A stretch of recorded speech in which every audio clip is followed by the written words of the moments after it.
గురువారం జమ్మూ, పఠాన్కోట్, ఉదంపూర్లను లక్ష్యంగా చేసుకుని దాడులు చేయడంతో భారత్, పాకిస్తాన్ మధ్య ఉద్రిక్తతలు పెరిగాయి. ఈ సమయంలో భారత్పై దాడులకు పాకిస్తాన్ విశ్వ ప్రయత్నాలు చేసింది. ఇందులో భాగంగా పదుల సంఖ్యలో డ్రోన్లు, క్షిపణులు, ఫైటర్ జెట్లను పంపింది.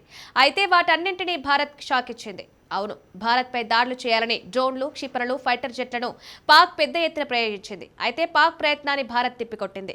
ఇందులో భాగంగా C-400 రక్షణ వ్యవస్థలు, L-70 guns, ZU-23mm Chilka systems టెక్నాలజీతో పాక్ డ్రోన్లను, క్షిపణులను అడ్డుకున్నాయి.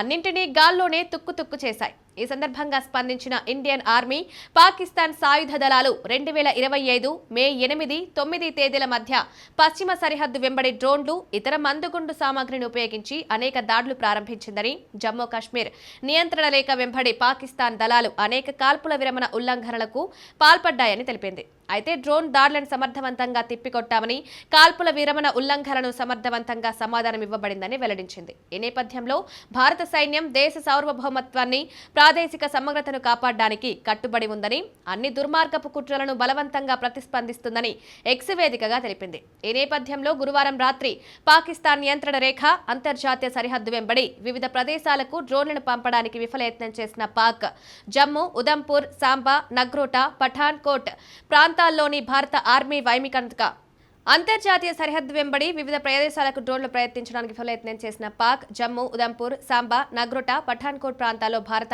ఆర్మీ వైమానిక రక్షణ దళాలు కౌంటర్ డ్రోన్ ఆపరేషన్ నిర్వహించాయని, ఈ ఆపరేషన్లో 50కి పైగా డ్రోన్లను సక్సెస్ఫుల్ గా అడ్డుకున్నట్టు